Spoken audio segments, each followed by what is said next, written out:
to One Shot Harry, Ash, Dark as Night, which set during starts off during the Watts riots in '65. I think that drops. Oh man, April. Yeah, April. Yeah, we'll definitely have to get you out for that. Sure. That would be fun. Yeah, it'd be great. All right, everybody. Well, we are live. This is Patrick from the Poison Pen Bookstore in Scottsdale, Arizona. And it is always a treat and a pleasure to welcome my good friend, Gary Phillips. And we're going to be talking about this crazy, wild, wonderful, wonderful collection of short stories. So question for you, is it called The Unvarnished Gary Phillips? Yeah, apparently it is. I was just happy with the title. By Gary Phillips. Right. I was just happy with the title, The Unvarnished. But Peter, the co-publisher there, he said, "No, we're going to put you in the title." All right, okay, that's okay. Yeah. Got you on the cover of the book too. That's really exactly being chased by the demon from the demon in the track. So it's all good. It's all lovely. Now, what a great collection, and it really showcases sort of the breadth of your influences. They're coming from all over the place. That's true. Yeah. Can you talk? And you mentioned that a little bit in the introduction, but can you talk a little bit about some of those different influences? Well, as I think you and I have talked about this a time or two, or it's come up a time or two in our past talks, and certainly I've written about it, and it invariably leaks its way into to other conversations. But essentially, growing up, I was really influenced by those Twilight Zone reruns. I mean, the original Twilight Zone with Serling as our chain smoking host and narrator and head writer and creator. And so it was those. It was the old Outer Limits episodes, I think, as well, and crazy movies like The Crawling Eye and Frankenstein versus Wolfman. Anyway, and Marvel comics, all these comics that I've read and still read, and it's just a whole bunch of stuff. I mean, somewhere along the line, I fall more into the mystery crime fiction category, but all this other stuff has always been in my head, and invariably, at least in terms of the short stories, over a period of time, these kinds of stories and sort of pulp and new pulp would find its way in, or there would be some mashup between crime fiction, or one of the stories in the book is Comstock's Advantage, and it's about a hitman, but he can astral project, and so these things would invariably sort of find their way into me having some fun in the shorts, at least in the short story category. And so then eventually talking with Peter at Three Rooms Press, then he took a gamble to collect them together, but I've also, I guess it's fair to mention, I've also then done some longer form. Matthew Henson and the Ice Temple of Harlem I did a couple of years ago, and that was certainly taking a real person and reinventing them in the pulp way. And so it's just as you get older, I think you kind of want to loosen up and fool around a little bit more with the form. Now, the question I suppose would be, will this stuff start to filter more into like the long form crime fiction? And I guess it's always been there a little bit at the edges, but I have in mind, I think, a kind of story somewhere a little ways down the line where it'll be much more present. What's interesting is the kind of intersection of these sort of kind of pulp stories and social history and very serious issues that are this mashup of the two things. I think it's very unique. Well, thank you. I think, I'm compelled because of just the nature of what I write, that also invariably there's going to be a bit of that woven in. But again, these are hopefully stories that people will find very entertaining. Yeah. But as you mentioned, like in Demon of the Track, the guy who's the kind of the hot rodder. We first meet him, doing a race in what was then the 10 freeway 10 interstate freeway was working its way west here in LA, right? Because it was the end of this Route 66. But in the late 50s, it wasn't finished yet, right? In fact, there's these great old pictures of these, huge, kind of leveled off, mounds of dirt, but that would serve as a kind of template for how the freeway was going to come, and the shapes and the twists and turns and what have you. And I thought, oh man, that's just, you can't beat that for, setting a story there, or at least the beginning of a story there. And but the character who's the driver is also loosely inspired, I guess that's even a better word, by an actual guy who had been one of the black fighter pilots in Korea. And this guy had been actually really promoted and pushed by John F. Kennedy to be in the space program, because Kennedy really wanted to integrate the space program, and for a lot of different reasons, including just backlash from the whites in the program, he was pushed out. And eventually, oddly enough, he became a sculptor, very fine sculptor. But he shows up actually in this great documentary about sort of early black aviators. Anyway, but I thought, well, what if this guy didn't become a sculptor? What if he still took his love of speed and transferred it to cars? What would he be doing? And wouldn't he be in the beatnik scene in late 50s Venice, California? And he served his country in Korea, but he still can't. The tracks are very segregated. That's right. Yeah. So there's a kind of subplot about how he's trying to break into that part of it. And actually, that's funny. That actually came from my dad. When my dad, I guess, came back out here from the war, he had a real interest in, my dad was a mechanic, but he had a real interest in trying to do some midget racing. But, again, they weren't going to let any black drivers, onto the track. So, I mean, he could have worked the pit, but he wanted to be behind the wheel. And I remember hearing a couple of those stories from my pops coming up at the Gilmore track and stuff like this. And so, again, I think, taking some of that and putting some of that DNA, in the body of this character in Demon in the Track. And enter this very strange Aztec kind of lamia temptress. That's the wonderful kind of juxtaposition of what would seem like a very straight story. Yes. And enter the weird, takes off. Was that something that Serling kind of opened your eyes to, of what it was possible with a story? Yeah, I think it was that, Patrick, and I think along the way, then other stories or other kinds of Frederick Brown. I was a big fan. I still am a big fan of Frederick Brown stuff. Yeah, and the idea that you could have this kind of bucolic setting, and like you said, it's kind of, you're thinking it's kind of one story. But then there's this other element that kind of leaks its way in and then becomes more prominent. And the idea that you can, again, take these various kinds of, almost taking various kinds of genres, right? The hot rod genre and the monster genre. And frankly, then also having, Roger Corman on my mind too, and those kind of great B flicks that he's done. And so it couldn't help but then, kind of go through the blender and then kind of come out as this kind of story that involves both, hopefully, a little bit of characterization of what Adam wants, what the character wants, but then of course also what the other character, which the sort of our antagonist, what she wants, and how those come together, how they clash. Now, was that kind of backstory, the Aztec backstory, something that you just came up with, or was that based on a real thing?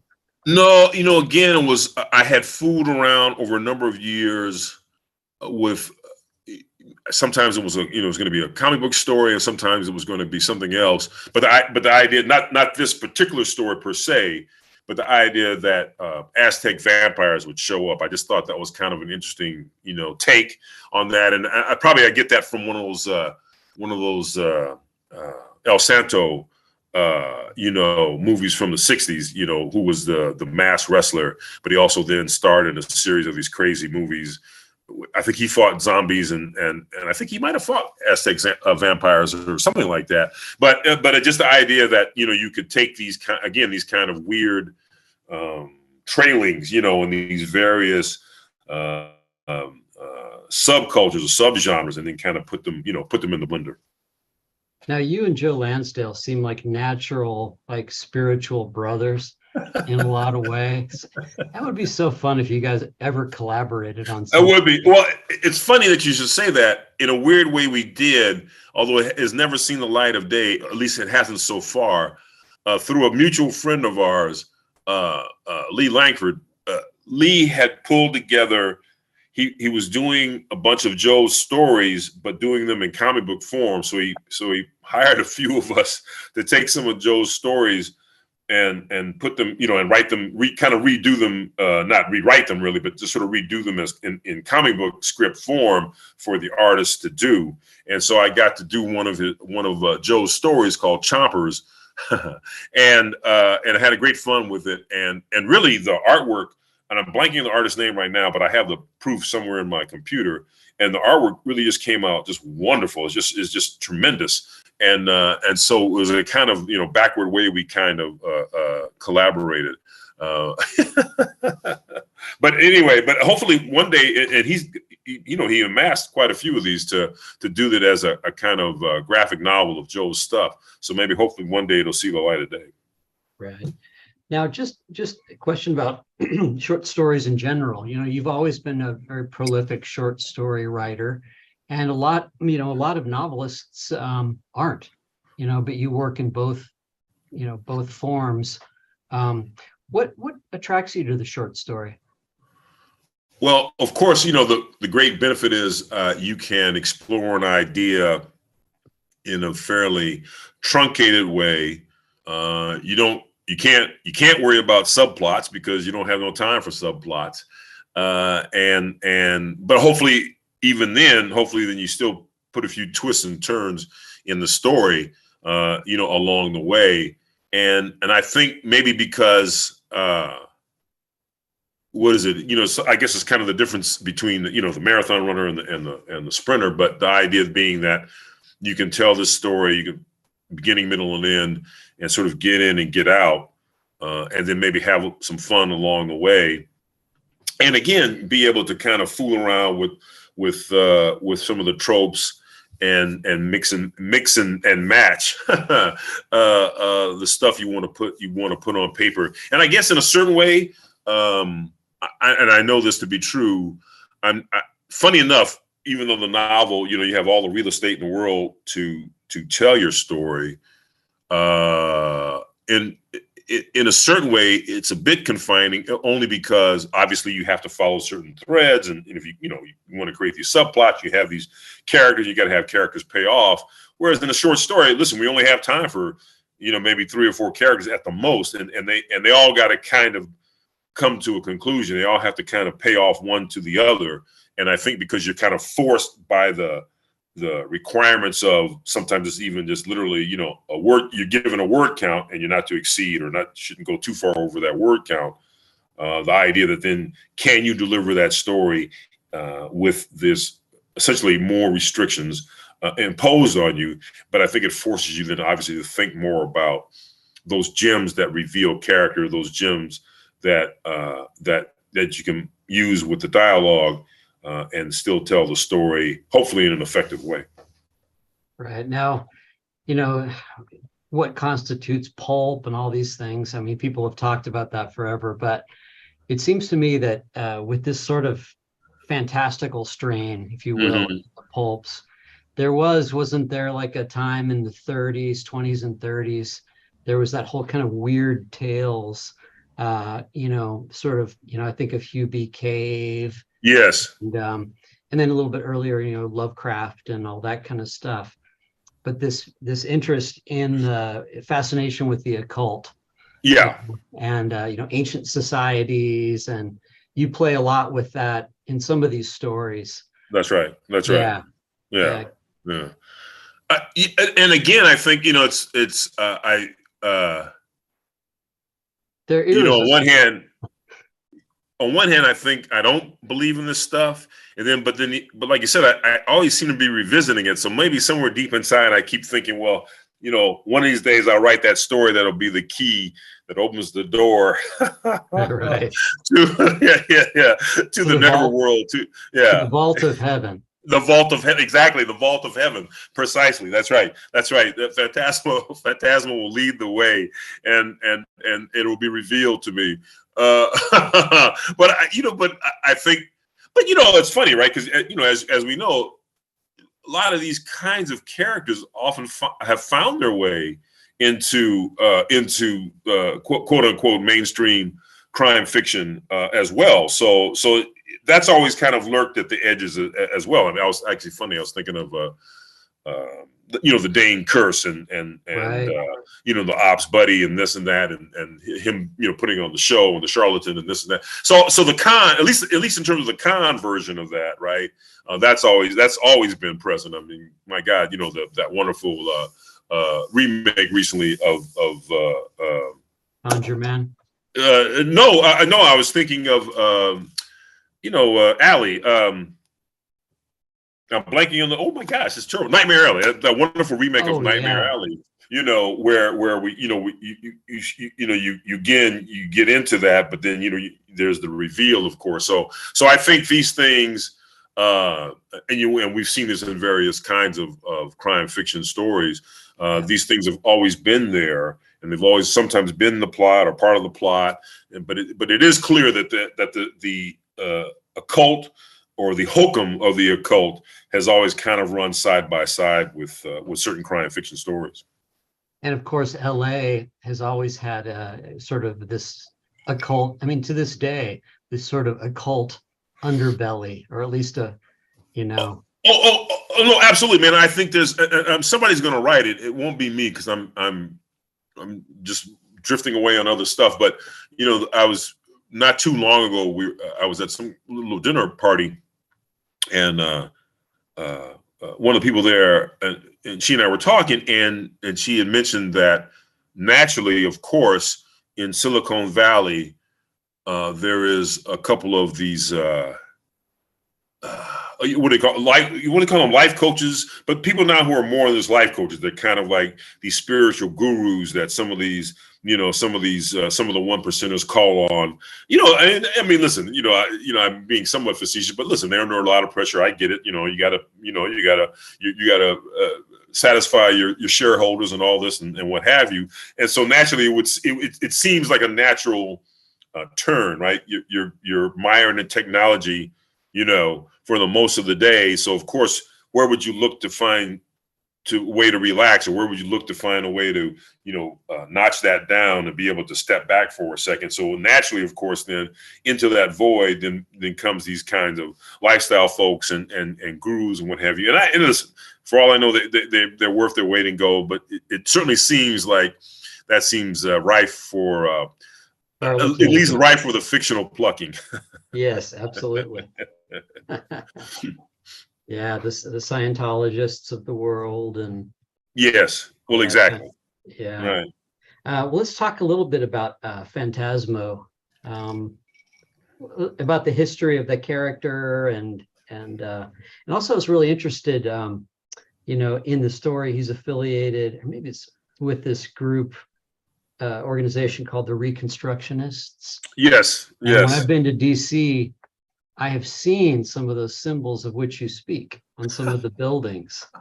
That's right. That's right. Well, that's exactly. There is a whole other strain that talks about exactly these Masonic symbols and these other things that were placed, you know, within, you know, the cornerstones of certain buildings, and if you could possibly align them all, that this would happen and that would happen. Of course, that's part of the plot of the vault of Phantasmal, the vault of heaven. So, you know, listen, again, you know, I play with some of that. Maybe somewhere maybe part of me believes it, and maybe part of me, you know, doesn't believe it. Or the writer in me says, no, this is just good fodder, you know, for the mill. But to reel backwards for a second. So Phantasmo was created, at least by several different accounts. So I believe I preface that, or I say that in the introduction to the story. As far as can be determined, Phantasmo was created by this black comics artist named E.C. Stoner, Emil Cecil Stoner. And this is in 1940. And Stoner drew various comic books in those days. He worked on the Blue Beetle for a while, and he did some stuff at DC Comics and what have you. And Phantasmo was in the vein of kind of like the Spectre and some of those kind of sort of more ghostly kinds of superheroes. The Spectre being created at DC Comics. But again, he was like one of those guys who had gone to the mysterious Orient and had studied all these years in Tibet. And he comes back and he's the rich playboy, and he lives in this hotel, the swank hotel, and he doesn't seem to have any means of support, though. By the way, I hasten to add, but nonetheless, then he's able to astral project, leave his body, so his body becomes inert, but his astral form then takes on a solid mass.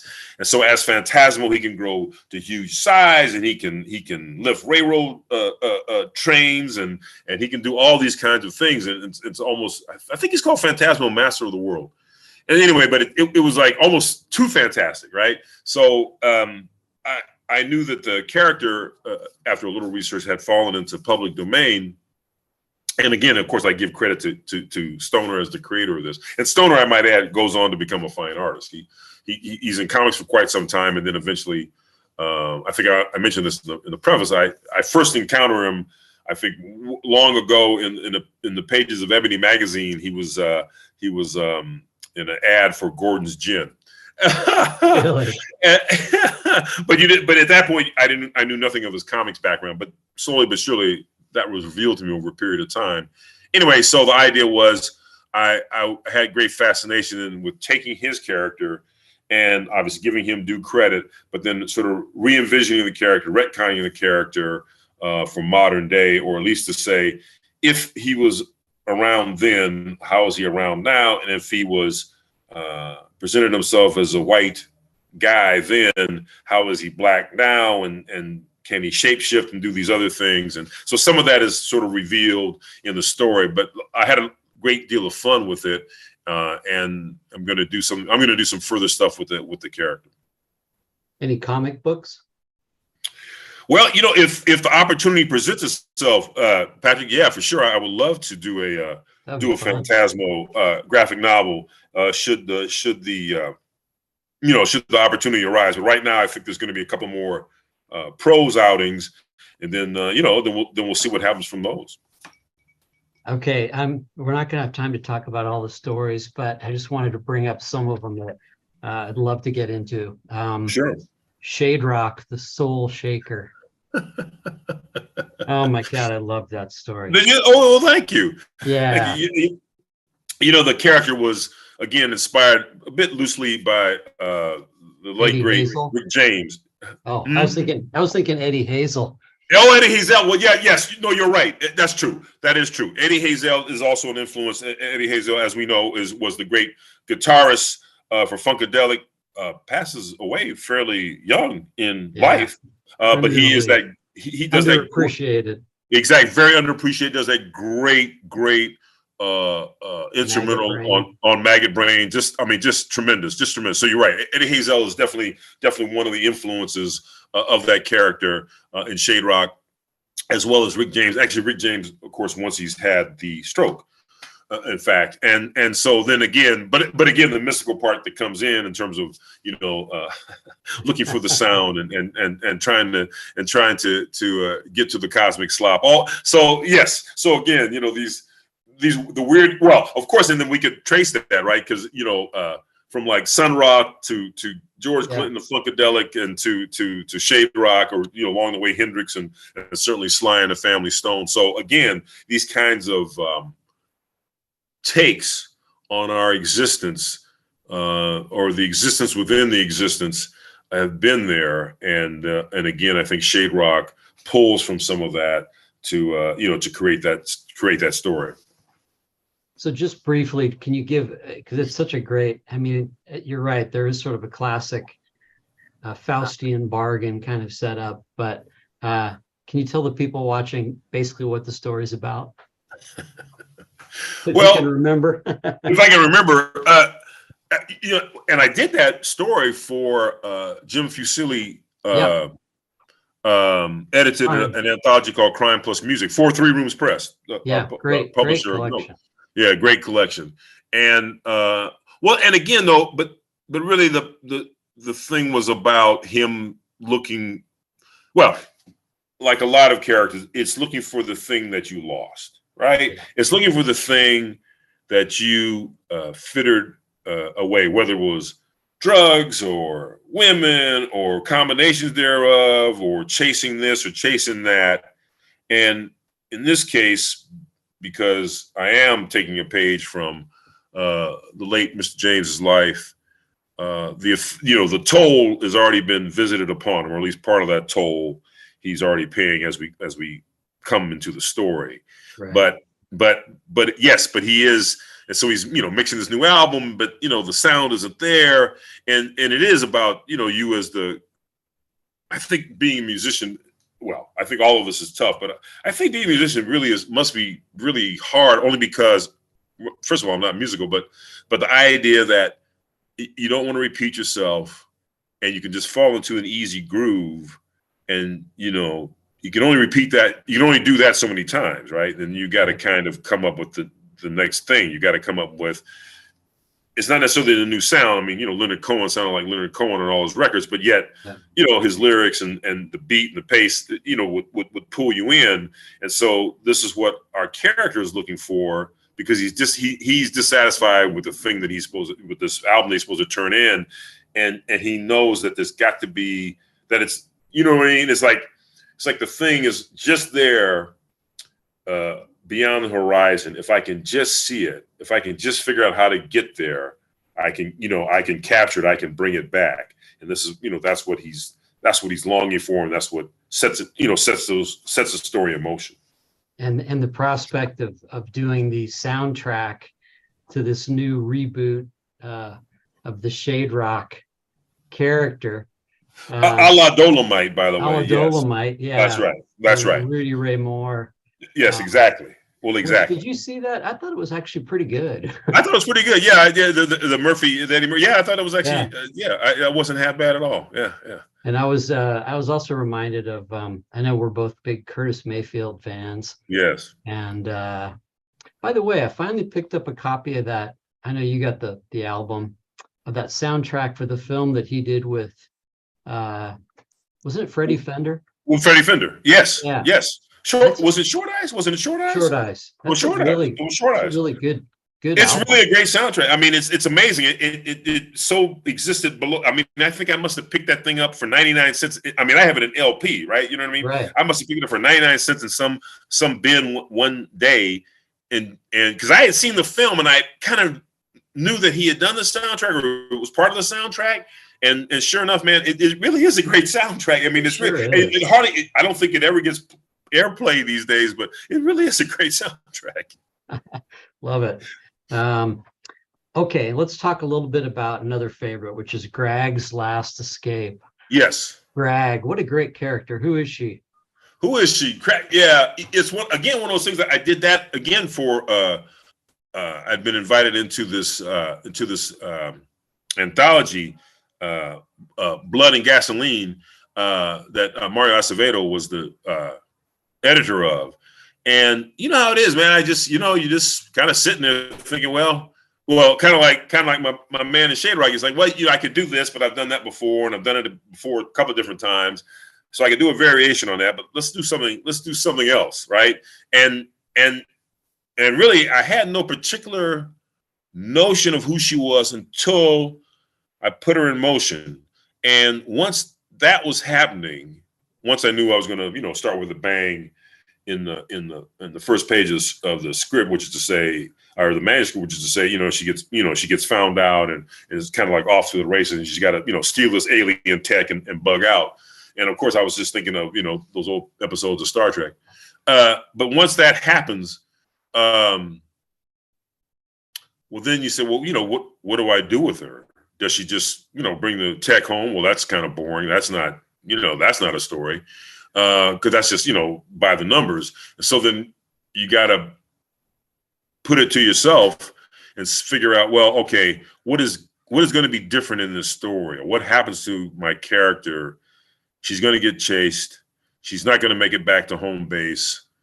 And if she gets diverted to this planet, what happens then on the planet? And so once I kind of thought about that, and once that kind of happened, then it provided then the opportunity to get a little deeper into her psyche and to try to figure out, well, maybe she's always been on mission, and maybe for her that's not enough now. Maybe that's not fulfilling, and if that's not fulfilling, what could be fulfilling for her? And I don't want to give away that ending. I do remember very specifically, but I was very pleased to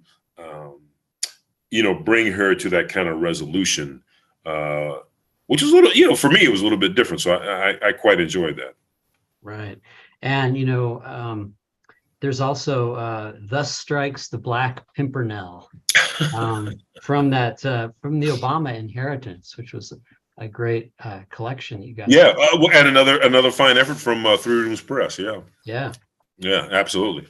Well, now again, that's now the Black Pimpernel, or that character in there, is very much in the vein of our, the Pulp character, though somewhat again reimagined and conceived in a dare I say an authoritarian America. and what would that character look like if that character was in fact an agent of the ex-president of Obama, and what would be that character's goal as part of kind of a larger strategic move by shall we say certain forces opposed to the forces, or at least as conceived in the story, and hopefully it'll just remain conceived in the story. But though it came to pass, but it's not. Hope it doesn't come to pass again. But what would it look like if the forces of opposition were to have such an agent? And of course, also then borrowing certain pulp tropes, a la The Shadow, in the sense of his face is not his face, and he's master of these various disguises. Although being a master of disguise apparently was de rigueur for quite a few pulp characters. Now, I just wanted to ask you about kind of selecting the stories. And it's almost akin to, you remember how you'd create an old playlist? Yeah. On cassettes and stuff. You're creating a journey with the selection of these stories. Were you the one that put them together in this particular order? And more or less, Peter and I talked about it. One of the stories that I wanted to go in, he never really could dig, and to his credit, he had a few people read it, and I guess because I saw the story one way and they didn't, but that's fine. So we took that out, and but that's okay, because then it made room for the Phantasmo original story. I think we changed the order of a couple of stories, but by and large, I think this is more or less the order that I had thought about them in, or they're kind of their relationship one to the other. Right, and you do have the one that's the virus story, No Room, No Room. Yes.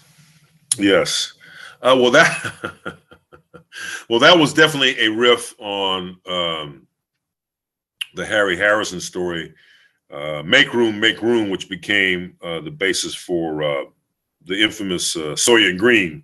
Sawyer and Green as people. And so with that kind of that in mind, but then fooling with it, well, and then, and it was written for an anthology around the pandemic. And so, as we know, during the pandemic, the idea was to sort of isolate and keep your distance and what have you. Well, what if there was a virus it was just the opposite. Right? That in fact you had to congregate, that you had to be close to people, that you actually couldn't get privacy, because then there was a danger that you would, breed this thing, this virus. And so, but we would get, tired of one another. So, what if you just desire some peace and quiet for once? And that was risky. And that was, yes, exactly. Well, exactly. That's right. Yes. What was your experience of, I mean, I've asked people about this, but it must have been really surreal in Los Angeles during those early days with lockdown and with, it's funny when you think about it, Patrick. And by the way, I say that as somebody who now has had COVID twice. I've had COVID twice. The only time I've had it, I guess, knock wood, has been this year. And the second time I had it, coming back from BoucherCon. And everybody got it, right? Everybody apparently got it. Yeah, well, we were all in the poker game. Everybody in the poker game pretty much got it. But it was, relatively mild, thank God, because, I've been vaxxed and I've got the antibodies, so I got to wait, I think, 2 or 3 months for them to subside, and then I'll go get my new vax. But you're right. I mean, certainly those initial weeks, right? When we, first you were hearing about this thing in China and the marketplace and what was it and was it bats? Was it this? Was it that? And then as it finally sort of took hold, right? And these scary things started happening. People are dying, man. They can't get a breath, or then there was a whole thing about should they be incubated or not, and should you be laying on your back or laying on your stomach, and this and that, and then let alone all the conspiracy jive. But I just remember, and of course, this is all very recent memory, but I just remember that, you going out with the mask was, of course, just a normal course of the day, right. But then, my grandson, who, he lives with us, and he was like, so oh my God, he's already in 3rd grade now. So he was in kindergarten. He was going for so the preschool, they had the kids, they just put the kids together, right? They just put the kids together. All right. Then he goes to kindergarten, and then he's on Zoom. Right, he's in his room on Zoom, and he's doing things, and presumably halfway keeping up, and whatever it is. And of course, kids are bugging out and this and that. And then the following year, he's in person, but all the kids are wearing masks. And so it's like, so really, my experience. So to answer the question, is my experience is less seeing it through adults and more seeing it through him. And so then, because he was like, he had to be tested, all the kids were tested each week, wow. And then he gets it, or he tests positive. He has absolutely no symptoms, right? None whatsoever. And then we don't seem to get it because we tested. And that's the other thing, right? That we all started, and we still have, right? We all started to gather our, once we got over the panic of not having toilet paper. Right. But then it was, acquiring our tests, right? Warehousing our tests so we could take the test, and so it is, and now of course, as a kind of this other strain has now shown up, it's almost weird that like when I was just out, went to the store an hour or so ago, and some people have masks, some don't. And so then maybe that's just going to be the normal existence, right? Maybe that is normal now, right? Because even at BoucherCon, there was quite a few people, had on their masks, but, you would take them off to be on a panel or whatever, or obviously to eat. And so then it's like, and so maybe that's the thing, right? That and for a while, of course, then we had a very stylish mask for a while. But the idea that being that, will this become what is it called? Not the opposite of the pandemic, but the endemic or whatever it is, where, it's just like sort of yearly you get your shot because, it's coming back around, or it's coming back around as some new strain, a la the flu. I don't know. It's kind of interesting. But then you think about, well, my gosh, then you hear about people who are suffering from long-term effects, and they think, oh gosh, you know what I mean? It's just, these very strange forms. And in the end, will this mutate, and will this be what wipes us out? I don't know. Wow. It must have been wild though with, LA with all the freeways, emptying out. Was that? That was kind of, yeah, that was kind of trippy. That was trippy. That was definitely kind of trippy, man, where the whole emphasis was to work from home and this and that. And you're right. So that the rush hour became non-existent for a while, then of course it Yeah. all came back. But you're right, for a while, then you could be out at like 5 and get, if you had to get across town, it wasn't like you had, because you now, of course, and normally you always have to plot that out because, LA, because, you can't figure out the traffic and, there's going to be some road work and blah, blah, blah, and detour this and whatever. And so, but then, yeah, you would just sort of scoot around town.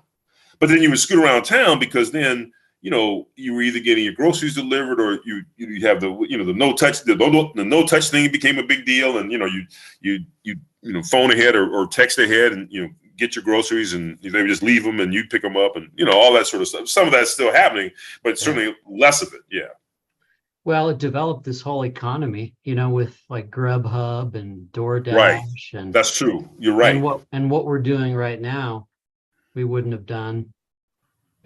Here on Zoom, I mean. Yes, that's right. That's right. That's right. And Zoom has become now this kind of regular thing. And it is interesting, and I'm sure from y'all's standpoint, from a bookstore standpoint, yeah, you're right. It dawned on me, or even halfway in or early on in, that, oh yes, this is how some book talks will be conducted from here on out, because of course it makes perfect sense.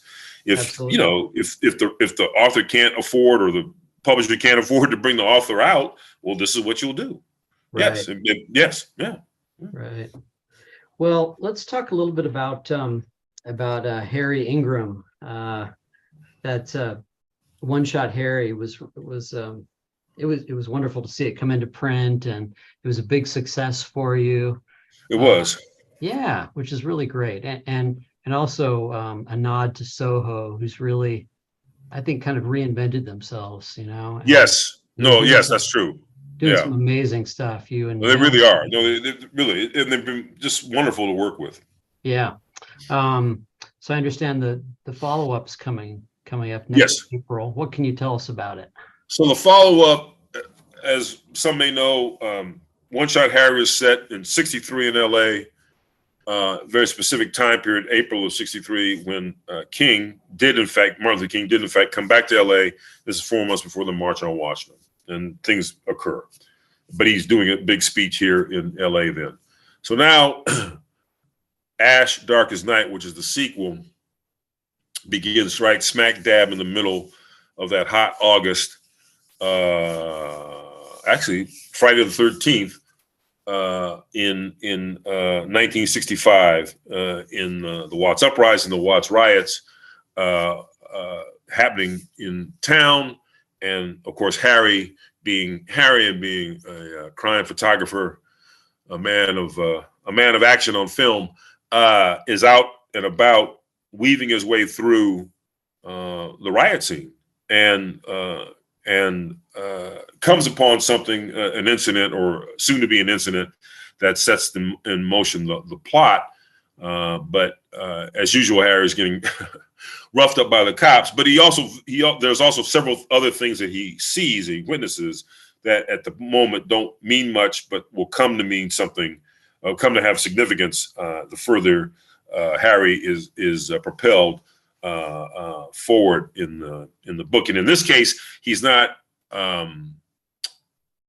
revenge, or I guess Harry was somewhat motivated by revenge in the first book, but revenge is not on Harry's mind per se in this outing. But he's been hired a la a private eye, or like a private eye, to find somebody who went missing during the riots. And this is fresh off the riots, it's a couple of weeks later. But there's also, as I said, there's an incident, a killing that happens, that he witnesses, that he captures on film in the beginning of the book, which is also part of the plot, or the main part of the plot. But then as Harry looks into who the person that is missing and something about their past and the people involved, these kind of things that seem to be these parallel tracks, we start to see them come together, and hopefully there's a kind of organic connective tissue that Harry reveals as he goes into this case. Have you had fun going back and doing research? I'm sure you've probably had to like look at old newspapers just to see what was going on in those very specific times? Or Look at old newspapers, and I've got some great research material, including Set the Night on Fire, Ellie in the 60s by the late Mike Davis and John Wiener. Fire This Time by historian Gerald Horn. Joe Dominic's book, which is a history of the LAPD. And it's a couple other, and I have to say, because I acknowledge this book in my acknowledgments in Ash. There's a book a lot of people outside of LA would know about, but it was a book about, it's called the Glass House Tapes. Glass House being the slang for the old Parker Center where the police were headquartered.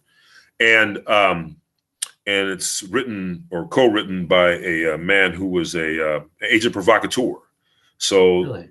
Yeah, so the agent provocateurs and the LAPD's intelligence squad play a big role in this book. Wow, very cool. Yeah. Now, how about researching cameras and all that kind of fun photography? Yeah. Well, and I admit this because I had to correct my own error from the first book, and I knew this, and it's funny. It just one of those things that because I had a certain image in mind or a certain way I wanted to make this happen, I just made it happen. But Harry now has used a couple of different kinds of cameras, but the speed graphic camera that he inherited from the correspondent when the correspondent dies he's covering Harry's squad during the war and during the Korean War, and he dies, and Harry picks up the first time Harry picks up the camera. The speed graphic, it doesn't use a plate, but it uses 5x7 flats that you insert, expose and take out and put in the black plastic to preserve them. It doesn't use a film roll. And in the first, I freely admit now my mistake. In the first book, I write it as if it's a film roll when it isn't. So I go right at it in now the second book, and I explain how some people think it's a film roll and isn't, but it's these flats.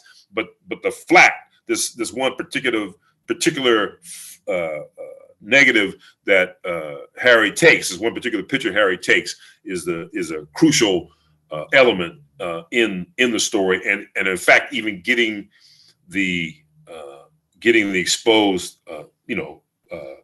picture back is a big thing early on in the book. The police don't have it, but they think they have it. But of course Harry's been clever enough to hide it away. But now getting back into but then Harry gets the crap beat out of him. It's at the General Hospital. So really, it's his partner in crime and his lady love, Anita Claire, is the one who has to go back into the fresh riot zone. The riots now have stopped, but the National Guard has come in and restored order. But of course, it's an uneasy order, and she has to go back in to retrieve the film flat where Harry is hidden. Now, do you have memories of that time as a little boy? Very, but almost. I was just slightly older. My grandson will be 9 in December, so I think maybe I guess I was 10. Yeah, I was 10. So I have certain clear, distinct memories. But where I lived in South Central, we were kind of literally almost at the edge of we weren't in Watts. But I mean, the riot was more than just Watts. It was quite widespread. So it was just called the Watts riot, but it actually took place in quite a few areas of South Central. So we were kind of right at 59th and Flower, where I lived. We were kind of right at the edge of stuff. So mostly we would just see people walking, going down our street with shopping carts full of stuff, and the National Guard trucks would roll by on Figueroa, but they were usually heading south, further south than where we lived. There was a bit of damage where we lived. There was some actually burning and looting, but not as intense as in other areas. Well, it's kind of we come full circle in this discussion because we could probably end on 1992. Yeah, Violent Spring. Yes. which I was really happy to see that they're bringing out a new edition of that, right? So am I. I'm happy to see that they're bringing out a new edition, and we're talking about including a few extras in this edition, which will be the 30th. Next year will be the 30th anniversary of the publication of that book. So there you go. Yeah. So do you have rights? Do you have the rights to all four of them now? Yes, I do. Oh, yeah. great. So they're gonna bring out all four. Yeah. Oh, great. Fantastic. Yeah. That'll be nice. It'll be great. Yeah. And there's a little bit of cross-pollination with Harry's world too, right? That's correct. That is very good. The keen observer, such as yourself, sir, will pick up on Jed Monk and the Four Aces auto repair facility, and at some point, I mean, all this though leads me to I've boasted or made this claim, but I'm going to have to make good on it. There'll be eventually a fifth and final Monk novel, but I think I'll have to set it because it's like how Splain started out writing Mike Hammer or Parker started writing Spencer. And I remember this very specifically. I remember Spencer in that first couple of books. Spencer was a Korean War. These are how old the books were, from the 70s, right? Spencer was a Korean War vet. Then at some point, Spencer becomes a Vietnam War vet. Right. And then at some other point, he just becomes a vet. So when I first wrote Monk and I were roughly, the equivalent in age, but, you can't be 60 some odd years old running around getting your head beat in. So all that to say is that clearly I'm going to slow Monk's age down. But I think, too, because I want Dexter Grant, his old mentor, the World War II vet, and I want Dexter a bit spry, I'm going to have to set that story in the 90s. But I already have in mind kind of how I bring certain things home in the book, but yes, it'll definitely be the fifth and final Monk. Wow. What about Martha Cheney? Yeah, well, it's funny. I'm actually doing a Martha Cheney comic book now. Really? We're finishing it up. It's for Comixology Originals, which Comixology is they're the ones that turn the comic books into stuff you can read on your iPhone and these computers you kids have. But they also do a set of original stories. And so I had sold them the idea to take Cheney and put her in a modern story. And it's 5-part. It's wonderfully illustrated by this Brazilian artist, Adriana Mello. She's just one, but the color, everybody is just top notch. And Greg Lockhart is the editor who keeps us all on track and keeps the ship running. And Comixology itself is going through its own things and is sort of imploding. But we're gonna get that 5th issue done, and once that's done, it'll run online, and then eventually it'll be in print from Dark Horse. Fantastic. Yeah, I'm really kind of very happy with it. In fact, I know that you always have a lot of different things going. Anything else of note that is happening right now? No, not really, Patrick. Just going to be out on the stump for Unvarnished for a while. I'm working on a novella. I guess I sort of take 2 steps forward, with my stuff, and then several steps back. And so this novella I'm working on. Speaking of Dolomite, it's very much in the vein of sort of Dolomite and those 70s action films that Fred Williamson and Jim Brown would make, and then it's kind of taking one of those kind of characters, and then he meets a kind of El Santo character, and things are happening. It's called Across 103rd Street, and so it takes place in Watts. But again, there's some kind of occult, some kind of otherworld shenanigans happening, and all these things come to a head, and then our 2 main characters have to work together to overcome the bad guy. So I'm having a lot of fun with that, but that'll just be a little novella for a small press here from a couple of guys I know here in LA. But I'm having a lot of fun with it.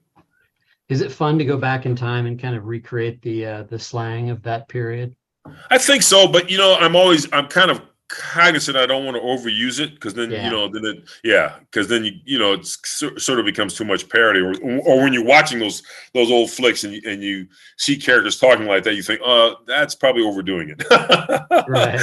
So you want to use just enough, you know what I mean, to kind of carry the day, but not so much that it just that every other word is jive turkey. Right.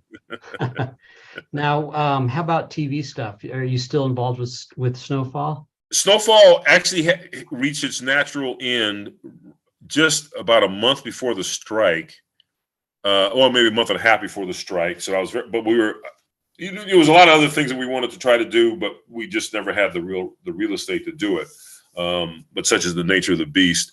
So that's ended, and then I've got a couple of little projects, but projects now that obviously we're in limbo and on hold the last 5 months, given the strike and us picketing and what have you. But now that we've ratified the agreement, which I think was like 99% of the voting, or 99% of those who voted, which is some more than 8,000 folks, voted yes. So that's been okay. Now, of course, the actors, SAG-AFTRA still has to reach their agreement, but they're still in negotiation. But yeah, so there's a couple of projects that were sort of teed up before the strike, and now we're kind of getting back to them. So, we'll kind of see where they're at. Right. Well, thanks so much, Gary. It's been great talking. Thank you, man. As always. I appreciate it. Best of luck with the book, and hope to see you out here again in Arizona. Absolutely. I definitely would like to come out when Ash drops next April. We'll make it happen, definitely. Excellent. All right, Gary, you take care. You too, Patrick. Thanks, everybody, for tuning in. And